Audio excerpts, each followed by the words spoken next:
Estamos iniciando este ciclo con los gobernadores de la democracia. Desde el retorno de la democracia, los gobernadores de la provincia de Corrientes. Y hoy estamos con el gobernador que inauguró ese ciclo en 1983, que es el gobernador José Antonio Pocho Romero Feris, hijo de Juan Romero y Adela Feris. Está casado con Marly Brisco, tiene 3 hijos, 7 nietos, 1 en camino, y fue gobernador de la provincia de Corrientes entre el 10 de diciembre de 1983 y el 10 de diciembre de 1987. Pocho, muchas gracias por recibirnos. Eduardo, te agradezco muchísimo pues, y les agradezco la presencia a vos y a todo el equipo que colabora con vos. La verdad que hace rato teníamos pendiente esta Sí. charla que se da hoy producida. Pocho, ¿cómo se convirtió usted en gobernador? Y porque me votaron 100.000 personas, pero voy a explicar.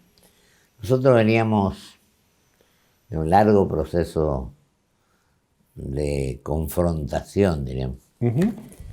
Y después, yo creo que el que curó o evitó que siguiera la confrontación fue el diálogo. Pues yo soy un admirador, un ferviente defensor del diálogo. Resulta que yo comencé joven en política, comencé a los 14 años. A los 18 gané mi primera elección de la interna, 408 a 128.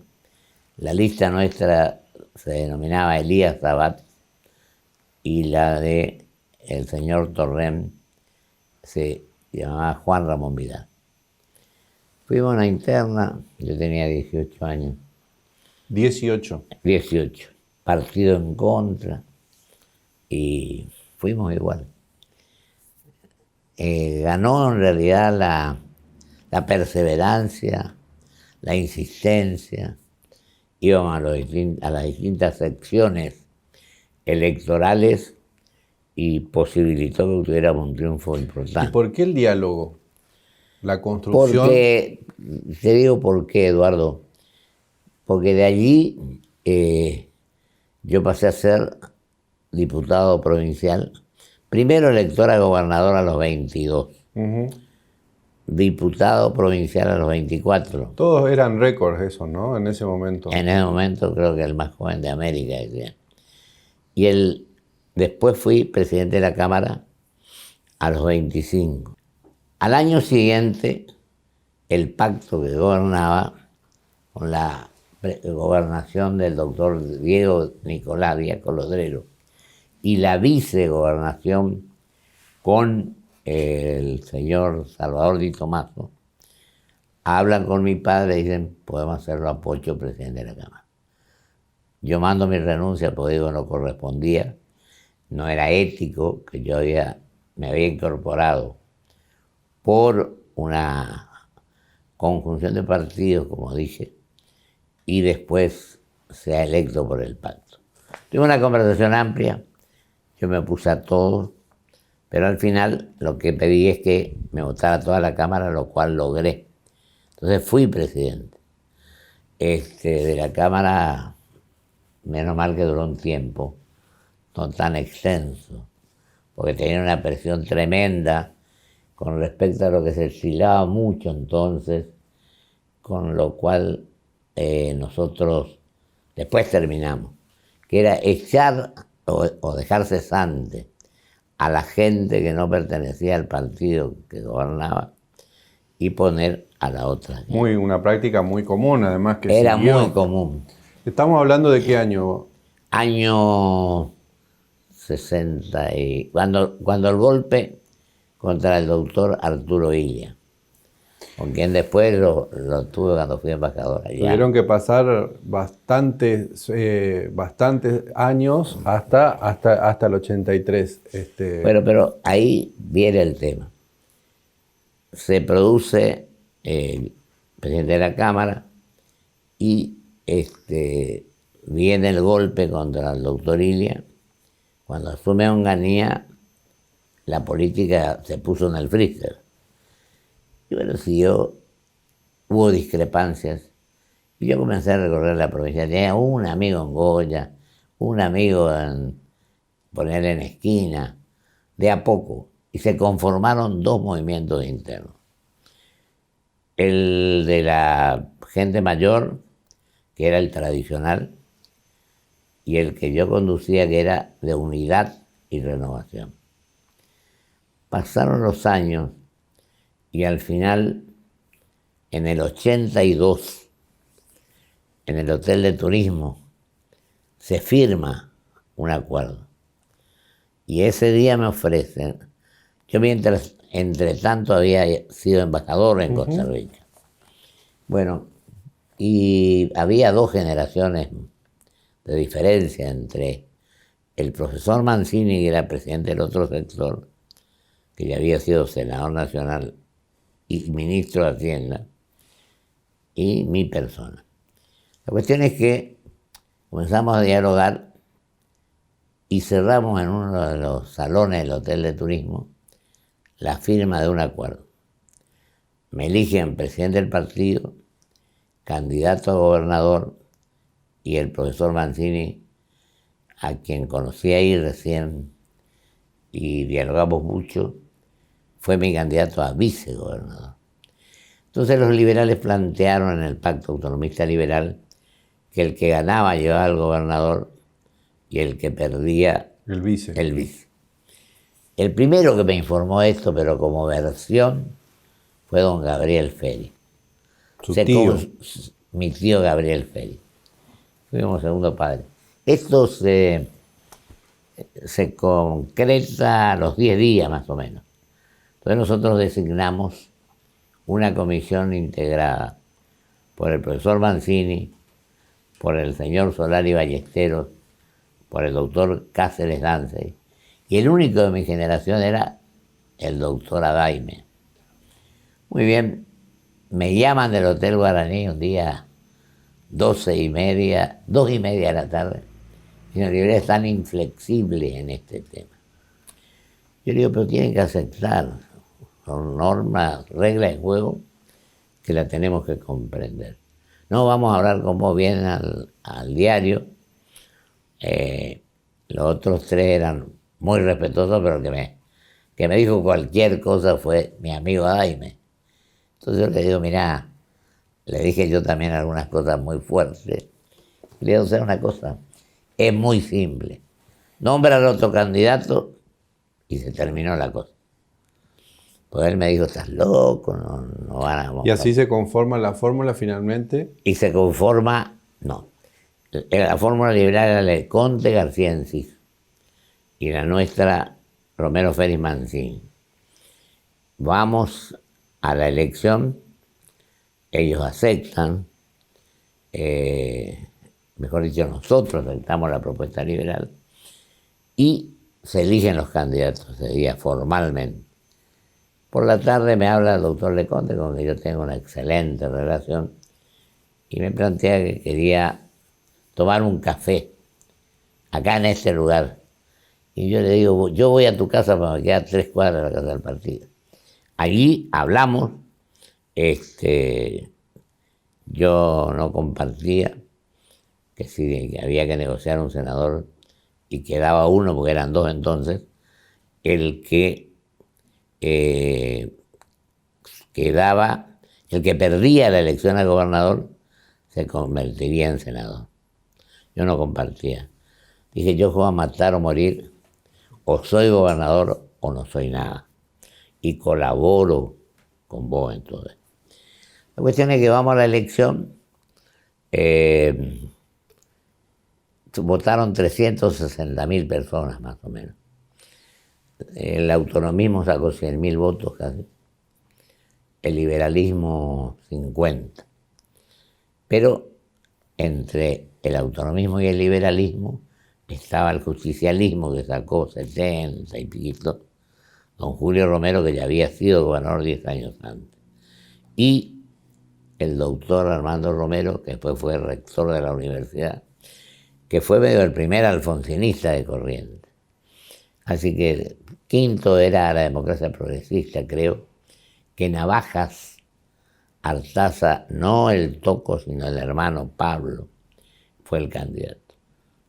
Vino el MIT, que era un doctor Pose de Goya, etc. La cuestión es que nosotros obtenemos la cantidad de electores necesarios, sacamos 8 diputados provinciales, los amigos liberales 6 diputados, con lo cual teníamos 14, la mitad más 1 de la Cámara, con lo cual teníamos mayoría. Bueno, ¿y cuál era la situación socioeconómica de la provincia de Corrientes en 1983? Mira, era difícil, fundamentalmente porque empezábamos una etapa nueva. No teníamos ley de coparticipación, íbamos a compartir los ministros. Es decir, tanto con el liberalismo, claro, con la gente del pacto, digamos. Tanto, exacto. Lo que ocurre es que teníamos una buena relación con el presidente. Con Alfonsín. Con el doctor Raúl Alfonsín, a quien yo conocí cuando fui embajador. Y después nos veíamos en Buenos Aires cada 20 días, cada 30 días. Esa buena relación tiene que ver con la forma de zanjar la cuestión de no tener coparticipación, por ejemplo. Alfonsín, ¿cómo se manifestó con Corrientes? Con gran generosidad. Y te doy un hecho concreto, Eduardo. 85, elección de medio término. Don Raúl reemplaza a su ministro Grispum por Zurril, reemplaza al secretario de Hacienda Berzaina, un cordobés, muy buena persona, y ubica en ese lugar al doctor Broderson. Parecía que el plan austral iba a tener éxito y gana en todo el país el radicalismo, menos a Carlos Menem, que era gobernador de La Rioja, y a nosotros acá. O sea, que viene de lejos el asunto ese de que la gente en Corrientes vota distinto siempre, ¿no? Y no solamente eso, Eduardo, sino que ahí tuvo un gran gesto el doctor Alfonsín. Porque Mario Broderson, que es mi gran amigo, pero vos no le sacás nada más duro que...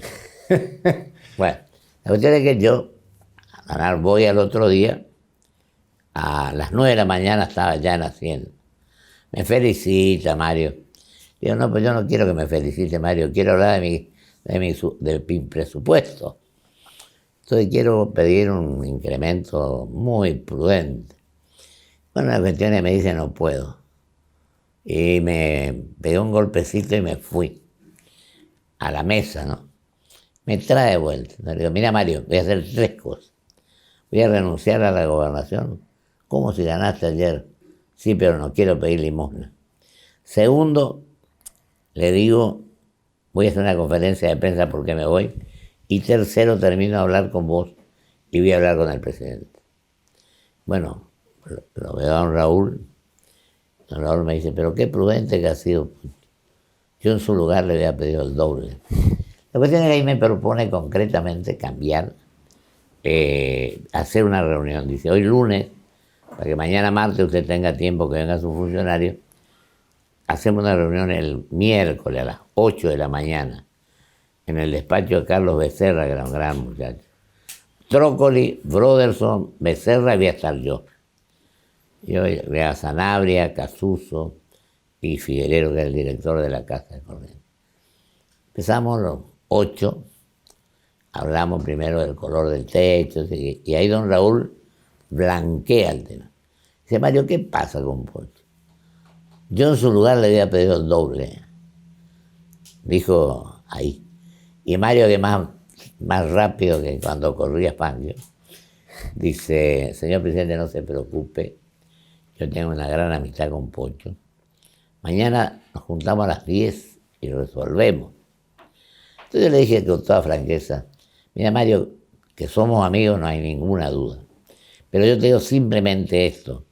Yo voy a estar ahí, no sé cuál es mi agenda, pero voy a estar porque está en mi provincia en juego. Voy y me sacó punta al lápiz y no podía hacer nada. Entonces yo lo llamo a Guillermo Alfonsín, estaban en Olivos, vamos a Olivos, y ahí don Raúl llama a Broderson y me pide a mí, dice, le voy a pedir, porque era muy delicado, muy prudente, el último favor, me dice, 2 minutos, yo hablo con Mario mientras usted habla con Guillermo. Y la fineza, si me excedo en el tiempo que le solicito y usted se va, yo no me ofendo. Paso, me quedo parado yo, con Laura ahí, entonces ya Mario, ya hablamos claro, se terminó esto. Y Mario me dice, Pocho, tenés razón, nos damos la mano. Don Raúl dice, voy a bendecir este acuerdo. Cuando voy al auto, mi funcionario me dice, pero Pocho, ¿habrá firmado algo? No, le dije, sería muy maleducado con un presidente que se portó así, yo no puedo hacer otra cosa que aceptar lo que él me dijo, cree en su palabra. Bueno, la cuestión es que me cumplió hasta el último centavo. Yo comento este hecho porque creo que demuestra que la palabra valía muchísimo.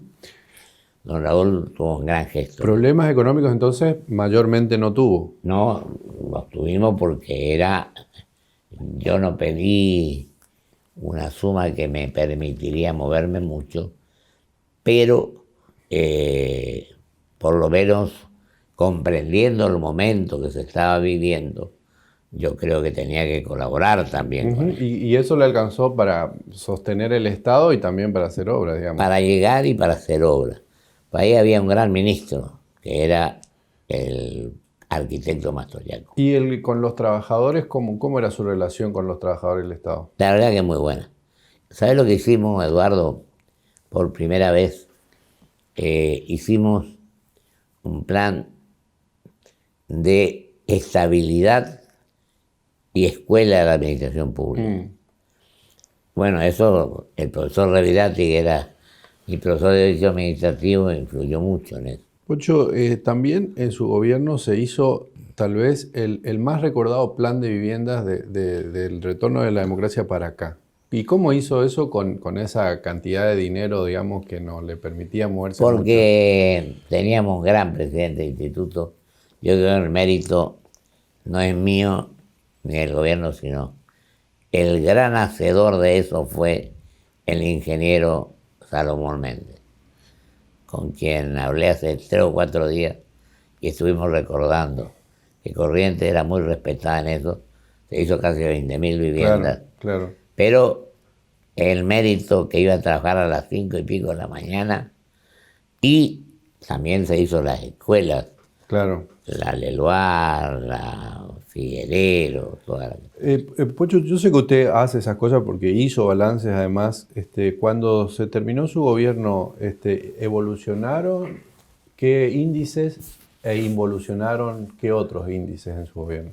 No, yo creo que en general hubo una actitud positiva, ¿no? A veces quizás recurríamos a cuestiones muy tirantes porque no nos alcanzaba el dinero. Pero con la gente anduvimos bien, no se echó una sola persona. Cambiamos ministro, pero no en funcionario de la administración. Y fíjate vos que hicimos el Instituto de Previsión Social, 82 y 75%, móvil y automático para jubilados y pensionados. E integramos el instituto. Yo creo que ahí me equivoqué, porque pusimos 2 por los jubilados, 2 por el Estado y 2 por los empleados públicos. Y pudo haber sido 1, 1 y 1. Yo creo que no sé qué me pasó, pero puse 1 de más en cada lado. Y el presidente era el presidente del Instituto Jubilado. ¿Cómo, tantos años después, cómo definiría su gobierno? Que tuvo un gran equipo, que trabajó con seriedad, que trabajó intensamente, porque como yo soy un permanente y cargoso, insistente. A las 6 de la mañana yo iba y llamaba a los ministros a las 7. Y empezábamos a trabajar. Y Había uno, perdón, que usted llamaba a las 7 y hacía sí. decir con su secretaria que salió a hacer trámites. Un gran amigo, que le gustaba dormir un poco más. Entonces me llama y le digo, dígale que me llame cuando vengan. Pero mira, yo te tengo un cariño enorme y un profundo respeto, que era lo importante. Pero antes que me mienta tu secretaria, me mientas vos. Yo prefiero que me diga que en lugar de dormir 6 horas, que dormir 5, y yo te he sido dormir 6 horas. Pero no hagamos ese tipo de cosas. Y vos sabés, Eduardo, que nosotros teníamos reuniones de gabinete permanentemente. Y se fue, yo por ahí contestaba llamados 1:30 de la mañana, porque para mí es una obligación, además de buena educación, responder los llamados. Además, en una época que las comunicaciones telefónicas no eran muy... No había celular, no había nada, pero ¿qué hicimos? Trajimos industrias, porque en realidad, yo te pinto así, el signo de nuestro gobierno fue ser un gobierno desarrollista. Yo tenía admiración por el doctor Frondizi, claro, que visitaba. ¿Y cuáles fueron en ese marco? Y le ofrecimos la Senaduría Nacional por Corrientes, que no la aceptó. En ese marco me iba a decir, perdón. ¿Cuáles fueron los hitos de su gobierno? El respeto al adversario, la incorporación de personas de distintos signos políticos, porque, por ejemplo, el ingeniero Méndez es un hombre del desarrollismo. El arquitecto Mastroianni como ministro de Obras Públicas, que había sido del doctor Piragini ya. Y mi padre hablaba maravillas de él. Y vos sabés cómo fue la cosa. Me fue a ver una vez porque tenía un problema, una hija desaparecida. Y yo le tomé cariño porque confirmé todo lo que mi padre me había hablado de él. La cuestión es que yo, 4 años antes, dije, mire, ingeniero, me ha causado tan buena impresión. Yo no sé cómo serán las cosas cuando habrá elecciones.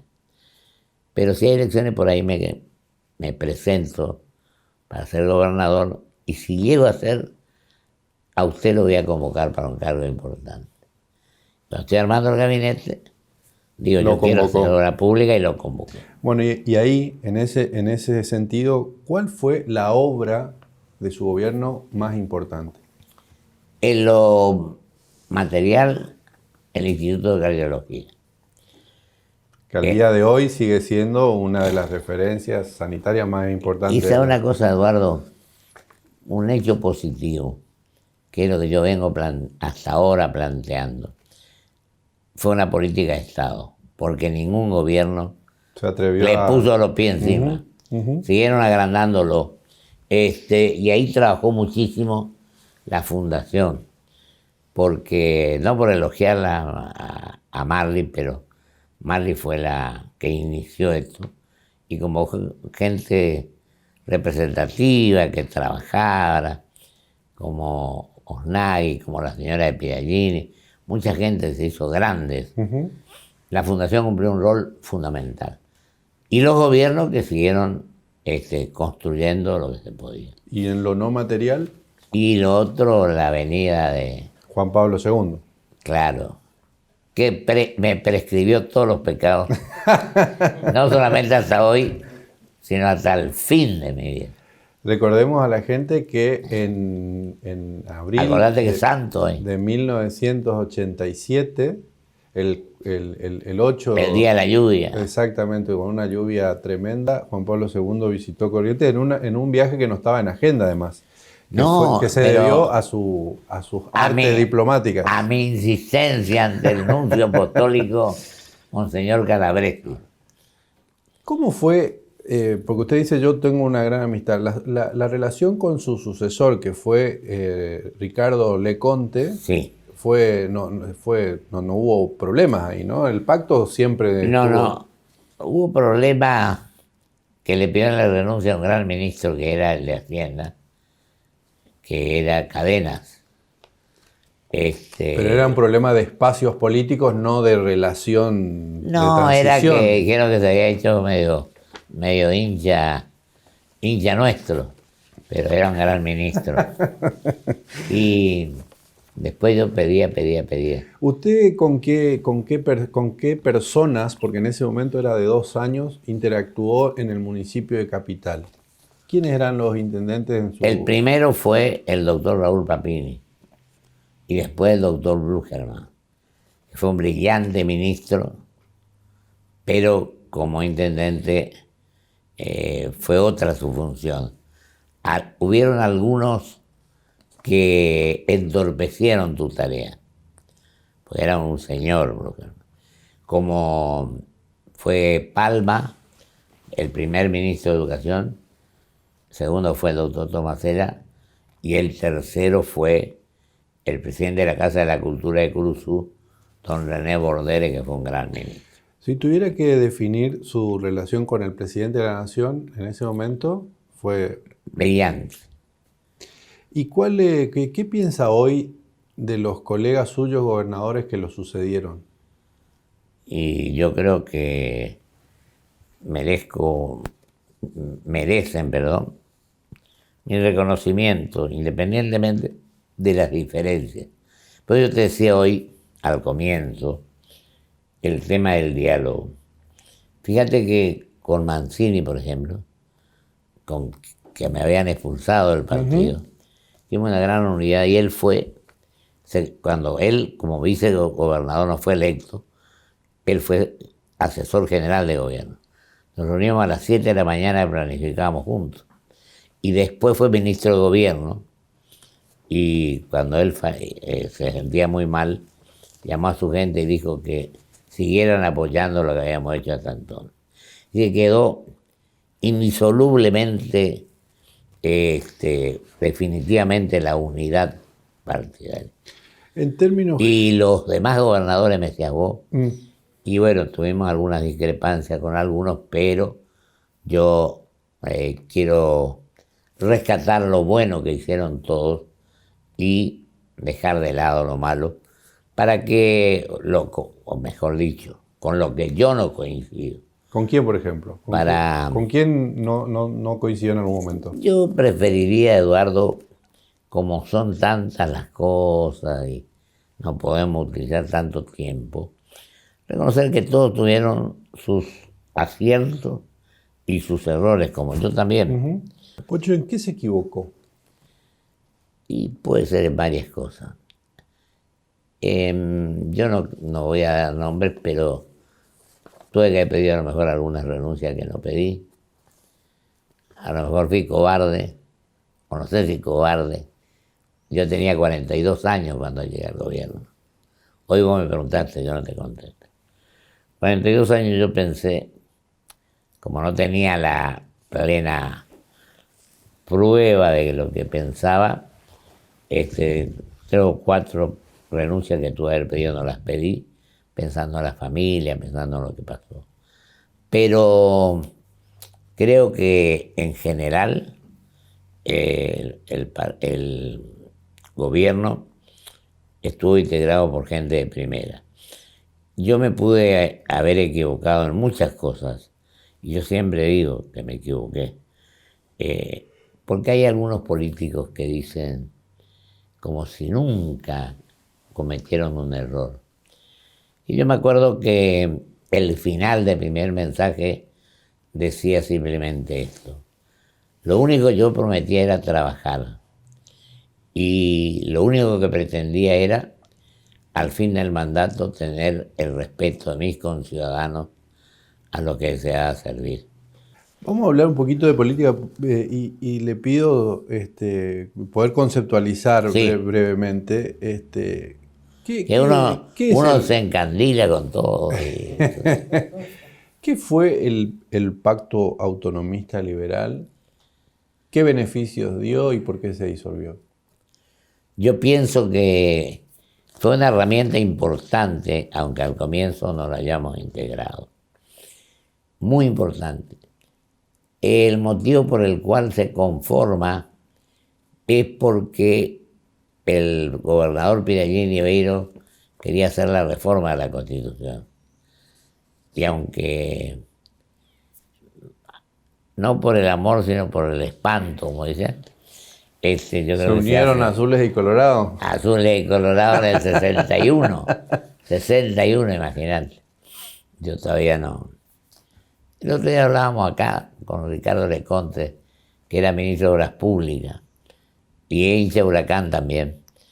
Y bueno, a pesar de que nos tratamos un poco duro, yo como diputado, él como ministro, cuando hablábamos de Huracán, dejábamos de lado la diferencia y resolvíamos la cuestión. ¿El Pacto Autonomista Liberal considera que fue el vehículo electoral tan o más exitoso que al día de hoy Encuentro por Corrientes o el Frente?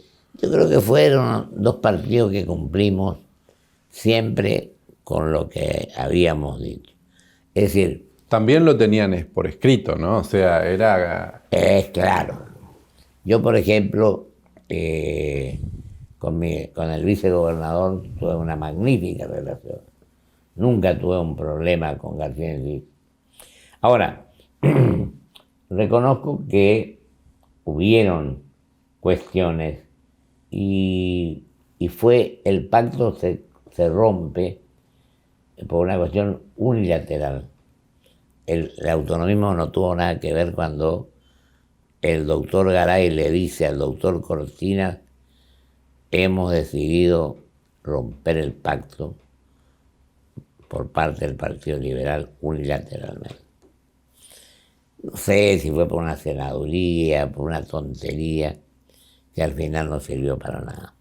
¿La creación del Partido Nuevo por parte de su hermano no tuvo nada que ver en eso? No, porque ya pasó eso. No. Y el Partido Nuevo, en eso, nada que ver. Fue una decisión en la Casa Liberal de la calle Río. Usted fue en su momento defensor del colegio electoral. Usted fue gobernador electo por ese sistema electoral. Y yo sigo siendo defensor del ¿Por colegio. qué? Si la primer potencia del mundo lo practica, yo digo que con un colegio electoral ayornado, porque es la vía por la cual se obtienen resultados de producto del diálogo, de la negociación, del acuerdo, del consenso. Porque somos muy individualistas los políticos argentinos. Yo también cometo errores. Y digo que nosotros pensamos que somos los mejores. Y hay algunos que jamás le escuché decir: yo me equivoqué en tal cosa.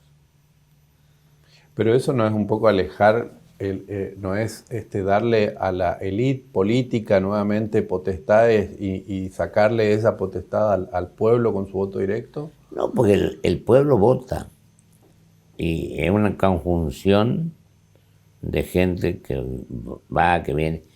Es la única manera de evitar la confrontación. Bueno, pero si vamos al caso, en el sistema electoral norteamericano también se le escapó Trump, digamos, ¿no?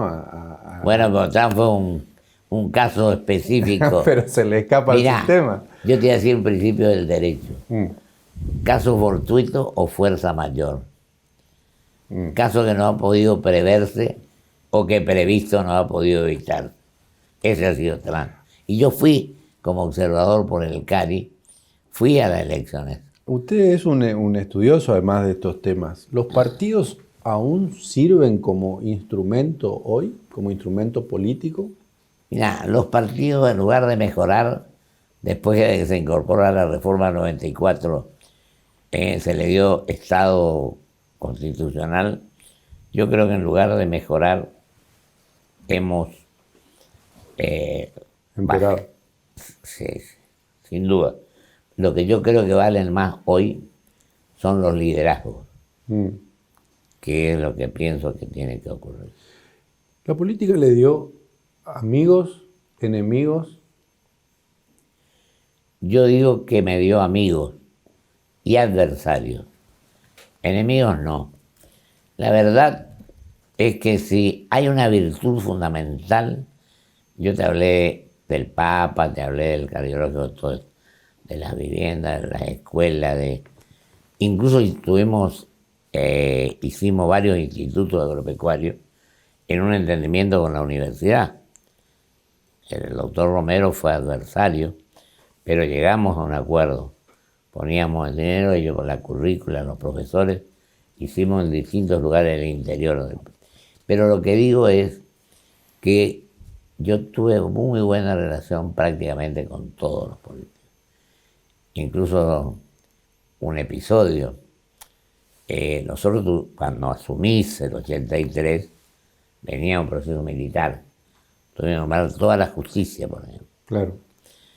Había un juez que era un gran juez, pero por un artículo en el Litoral, autorizado por don Gabriel, que yo fui el que autoricé, me deja de saludar. Y llega la etapa de considerar los ascensos. Y entonces yo digo, hay que ascenderlo a este juez. El doctor Castelo, que era un gran juez y un honesto juez. Me dice, pero ¿cómo si no te saluda? A mí no me importa, porque por error no me salude o no me quiera saludar, no me importa. Yo creo que a mí lo que me tiene que importar es que la justicia de la provincia ande bien. Mandé a un aliado para que el informe que iba a hacer y ascendió, me impuse que sea camarista. Y vino Tuy, que era mi amigo, y me dice, Pocho, no puedo entender tu actitud. ¿Y por qué no? ¿Qué culpa tengo yo que vos te hayas equivocado? Si aplicáramos ese principio, Claro, de no matar al que no te rinde pleitesía, andaríamos mucho mejor. ¿el pueblo confundió en algún momento? Sí, yo creo que puede haber confundido, aunque nosotros, cuando el plan austral, solamente 2 provincias ganaron, Corrientes, La Rioja y Corrientes. Uh-huh. ¿Y eso lo pone en una situación de qué? No, una posición de que allí yo pienso que lo importante fue que en una elección de medio término, como fue esa, el pueblo reconoció lo que habíamos hecho 2 años.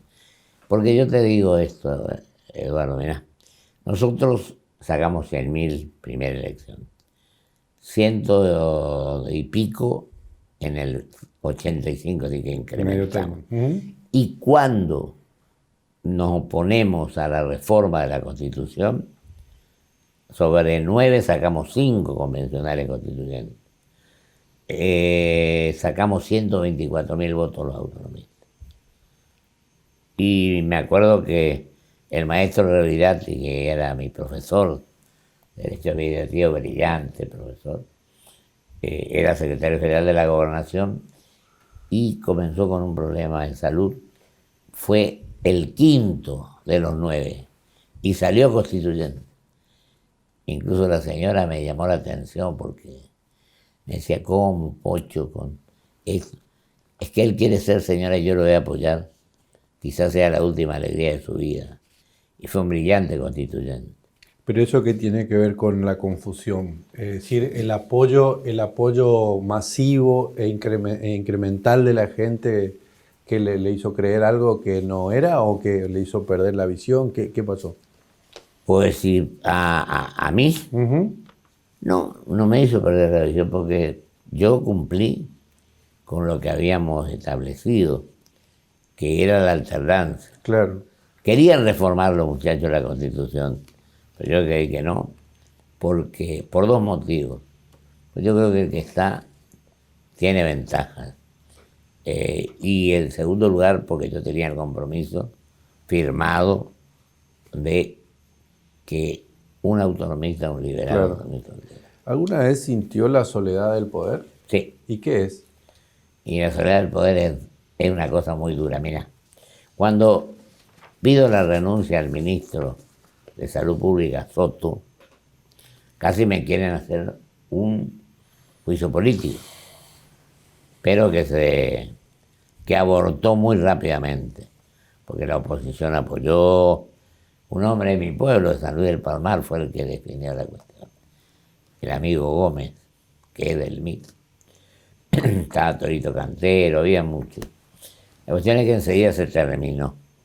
Bueno, yo lo convoco al otro día a un gran amigo que era subsecretario, el doctor Rubén Bispo. Y esa decisión la podía tomar solamente yo, esa es la soledad del poder. Y me dolía mucho porque era para pedirle la renuncia. Claro. Entonces él viene vestido de traje azul, camisa blanca, corbata. Y era muy formal. Viene y me dice, señor gobernador, usted me convocó. Le digo, dejate de bromar, vos sos mi amigo. Lamentablemente, soy el único que tiene que llevar adelante esta gestión y te tengo que pedir la renuncia.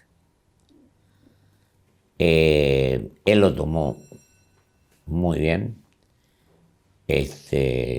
no dijo absolutamente nada, porque claro, el nuevo ministro Blugerman quería poner su subsecretario. Bueno, y ahí Bispo, cuando sale, los muchachos, ¿sabes cómo son? Te dicen, ¿pero qué te pasó, Bispo? Vos viniste a jurar como ministro y Pocho te pide la renuncia. Hay cosas que la puede hacer solamente el que está conduciendo, y esa es la soledad del poder.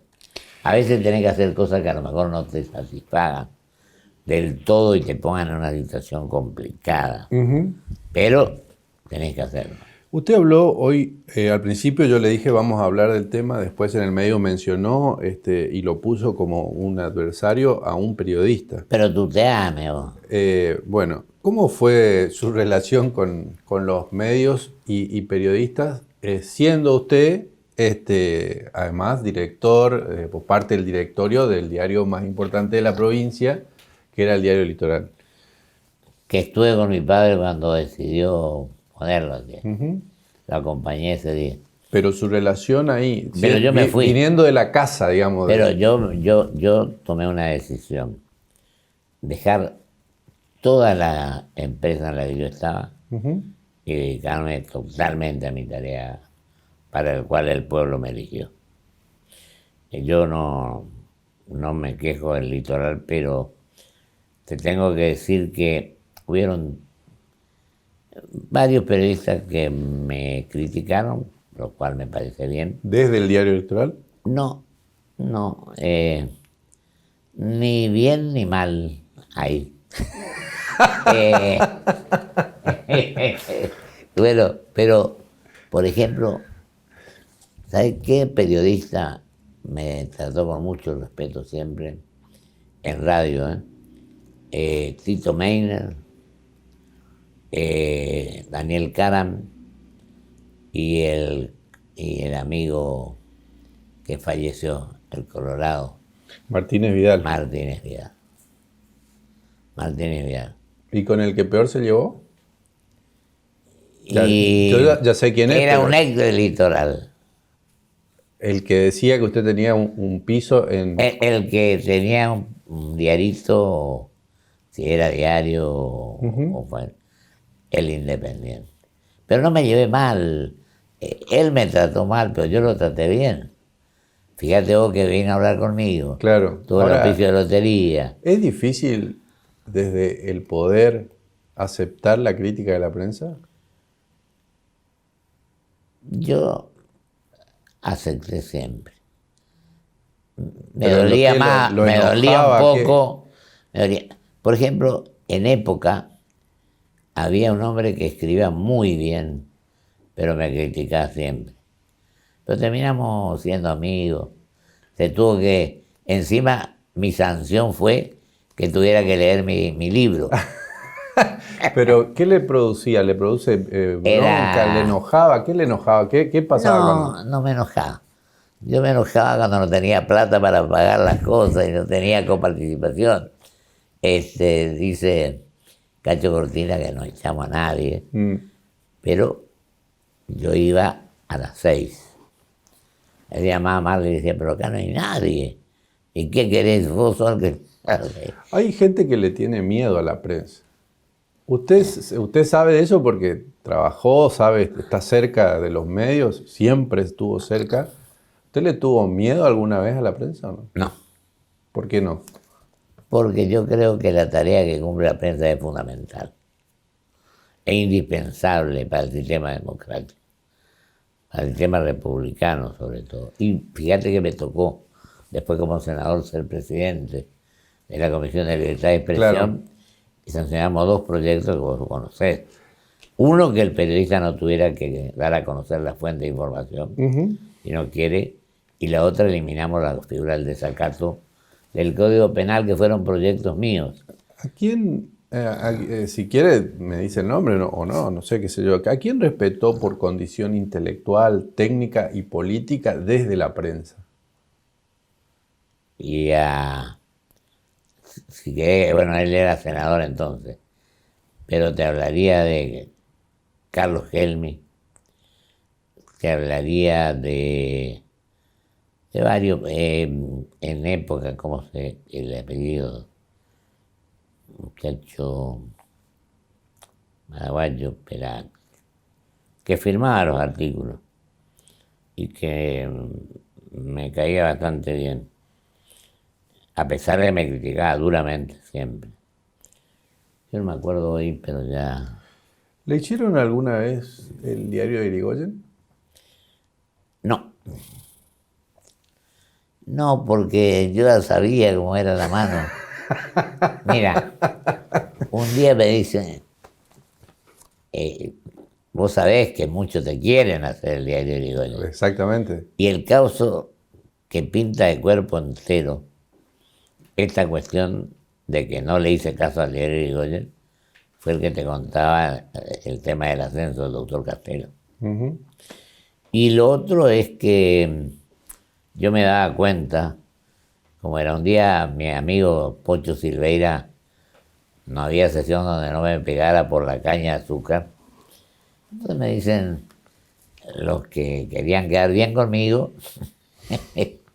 aunque no estuvieran convencidos, mirá, Pocho, no salga por Salta porque ahí estaba por venir Silveira y se va a crear un incidente.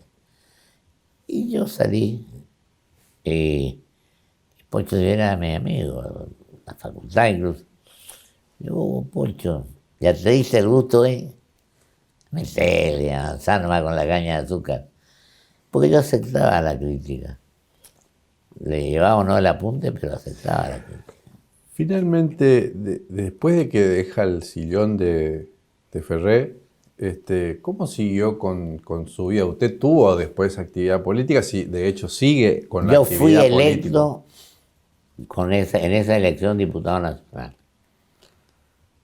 ¿Extrañó algo alguna vez? Porque después los cargos que tuvo fueron todos legislativos. Son 2 cosas distintas, ¿viste? Yo te digo una cosa, Eduardo. Yo me acuerdo que voy a ofrecerle, porque de los 25 años que murió mi padre, yo iba a Buenos Aires a hacer gestiones de distintas índoles, y ahí lo visitaba don Arturo Frondizi, que yo lo admiro, lo quiero mucho. Y voy un día, antes que designáramos los senadores, a ofrecerle la senaduría. Y él muy cálidamente me dijo que no quería cargo público más. Y me agregó que don Raúl Alfonsín, 3 días antes, le ofreció que sea su embajador por el mundo y le respondió lo mismo que a mí. Pero después me invitó a una conferencia que dio sobre Carlos Pellegrini, industrialista. Mirá vos, ¿de quién? El piloto de Tormenta. Como me decía Aide, por ahí. Aide me trató muy bien.